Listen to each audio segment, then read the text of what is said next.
Revenge films. My name is Thomas. I'm a 30-year-old married man working in construction. Recently, I got into an on-site accident at my job, and because I was severely injured, I was stuck having to be hospitalized for a while. Luckily, my injuries were slowly but steadily recovering, and the doctors told me that someday I should be able to go back to a normal life. Because of the accident, I had a disability, and that was when my wife Karen's attitude completely changed towards me. She showed a coldness towards me that I had never seen before. One day, she showed up to my hospital room empty-handed. I tried to start up a conversation with her. "Hey Karen, looks like I'm going to be discharged from the hospital pretty soon." But even if you get discharged, you're going to be on crutches, right? My wife let out a loud, obvious deep sigh. Recently, whenever I would see Karen, she was always like this. After that, without even asking once how I was doing or anything about me, she simply complained as much as she wanted about one of the housewives in the neighborhood, and then left. Well, I guess that can't be helped. I'm sure she must be really stressed that suddenly her husband can't work anymore. I'm sure this is only temporary.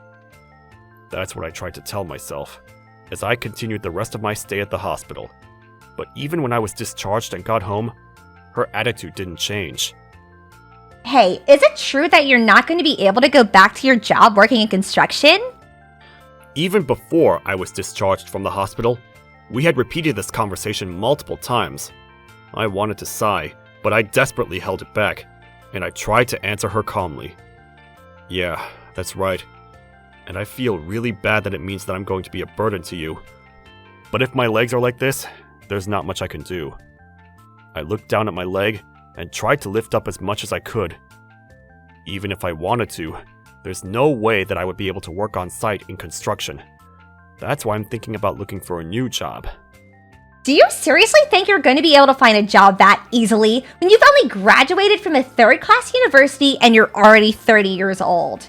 Your salary is going to go down, which means that our living standards are going to have to go down too. I can't believe it! This is the worst! Yeah, I know that. And like I said, I'm sorry. To be honest, I already knew that I would probably struggle to find a new job. And because I've been working at the same construction company since I graduated from college, it would be even harder to find a salary that could match what I was making previously. Then on that day, I was in the bathroom to pee. But when I walked out of the bathroom, Karen was standing there and started yelling.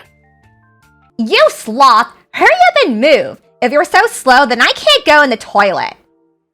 I'm sorry. Ever since I became disabled, it was a struggle just to go to the bathroom, so it wasn't rare for my wife to yell at me like this in the narrow hallway in front of the bathroom. Seriously, you're so useless. Aren't you embarrassed that you're 30 years old and unemployed? Look at you! You have such a giant body like a bear, and yet you can't even use that muscle towards any physical work.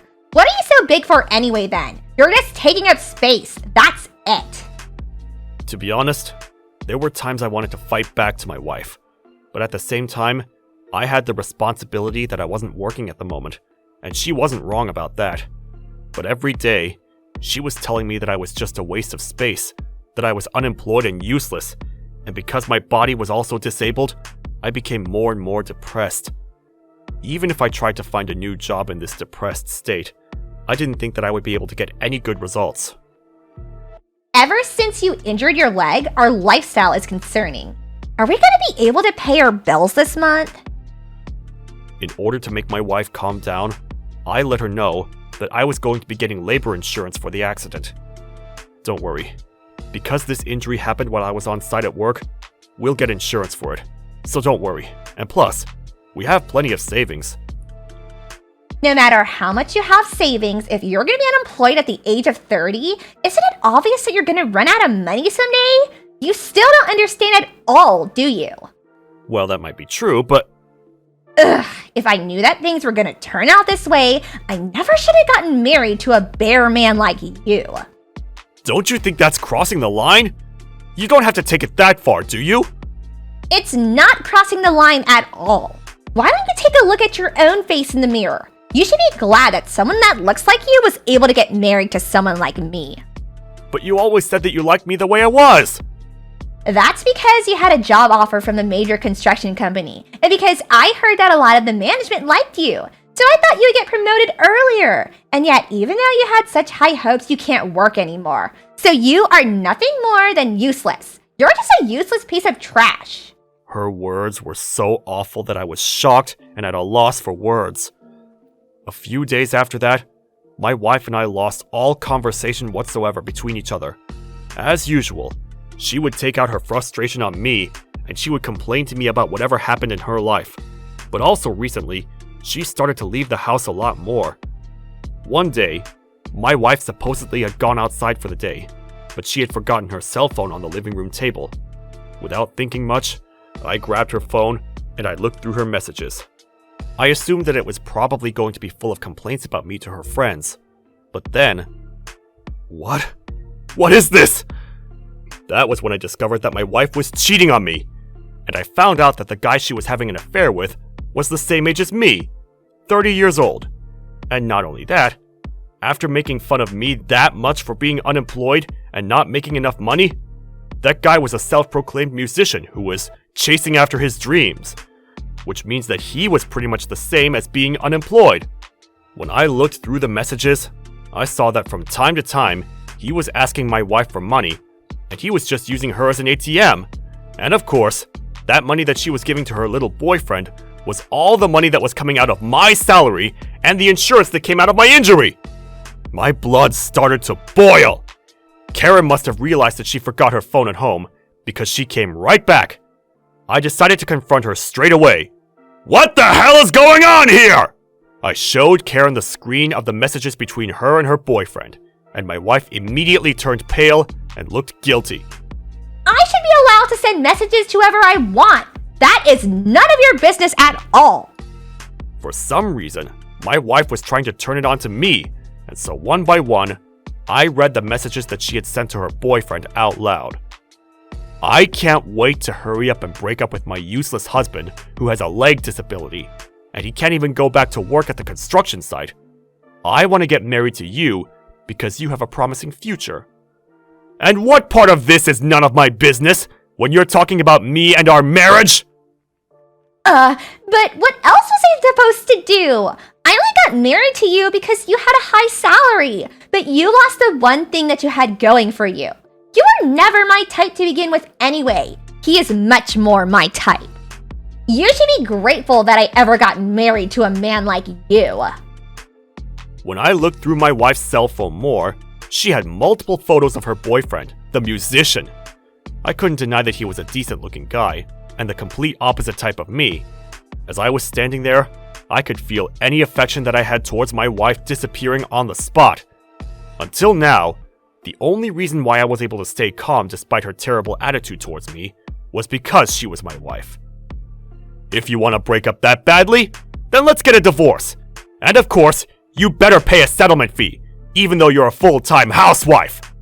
Whatever, that's fine. You know, he already has a contract signed with a major label. Unlike you, he is going to continue to fall further and further downhill. He is going to keep rising up. He has the real attractiveness of a real man. I'm sure that settlement fee is going to be to him. He'll be able to pay it straight away. My wife agreed to the divorce, and things were settled in a matter of days. I was able to get a divorce from Karen, with proof that it was because of her affair. To be honest, I thought she was bluffing when she said that that guy had a contract with a major record label. I thought she was just saying that to try to prove a point, but to my surprise, he did in fact make his debut soon after. However, the situation took an unexpected turn, including the case about the settlement fee that my wife owed me. Karen quickly moved out of my house, and she tried to move into her boyfriend's apartment. However, when she arrived there, by coincidence, she happened to run into multiple other women there that the guy was messing around with. 4 women in total. That meant that Karen was being 5-timed, and not only that, but she was the 5th partner, which meant that in the order of priorities out of the girls, she was last. As one might expect, those 5 women started to argue with each other, and eventually, it turned into an all-out physical fight between the women. There was blood, to the point where the police had to be called, Of course, that musician was questioned by the police, and it was all over the papers, and he lost all of his contracts. Because he had lost his road as a musician, he struggled to even pay for a meal for a single day. And of course, that was because he was sued for a settlement fee by all of the husbands of his mistresses, myself included, for all of the money he took from them. As for Karen, she was dumped by her boyfriend as well, and she's now working part-time while living in a run-down apartment. Monday, I went to her apartment, and I knocked on the door. "Hey, Karen! I know you're in there! Don't pretend! I'm your ex-husband! Now hurry up and pay that settlement fee!" When Karen came and opened the door, she started doing the most fake cough. Actually, I have a cold right now, and I have been able to go to my part-time job lately. Karen looked like she was trying to draw sympathy out of me, but it made me laugh. I didn't have my crutches anymore. But when I wasn't able to, without the assistance of the crutches, I remembered what my wife had said to me. "Even though you said such awful things to me when I was physically disabled and couldn't go to work, you're asking for my sympathy for a little cold? Don't you think that's pushing it?" When I responded to her without any pity, Karen then started to cry. Honey, this is a misunderstanding. It's true that I may have had an affair, but both he and I, we were just playing with fire, nothing more. I was just messing around. Nope. From what I could tell, based on those messages that you were sending to him, you were serious about your relationship with that guy. Although for him, looks like he really was just messing around the whole time. Anyway, regardless of what your cold is, you better pay the settlement fee. Although I'm sure it's not an easy amount for you. That's not my business anymore. A few months after that, I got a phone call from Karen's parents to apologize to me. Because Karen had told me that she would talk to her parents herself about the divorce, I had left it and hadn't reached out to them. But it turned out that all this time later, they finally found out the truth. When Karen tried to go back home for the holidays, apparently, they didn't even let her into the house. That's because the entire town had found out that she was a horrible woman who left her husband when he became injured and disabled, and the neighborhood was gossiping about her. I can imagine she won't be stepping foot into her family house for a while, if ever. As for me, thanks to the CEO of the construction company that I was working at taking a liking to me, he offered me a job at one of his subsidiary companies in administration. And at that new company, I was able to meet a wonderful woman who became my girlfriend. And my life is full of happiness now. After I received the full settlement fee from Karen, I haven't seen her once. However, one day, when I was walking around town with my new girlfriend, I came across Karen by coincidence. It turned out that she must have injured her leg, and she was walking on crutches and dragging her feet. But I didn't feel an ounce of sympathy for her. How was today's video? If you enjoyed it, please subscribe, like, and leave a comment. Stay tuned for more.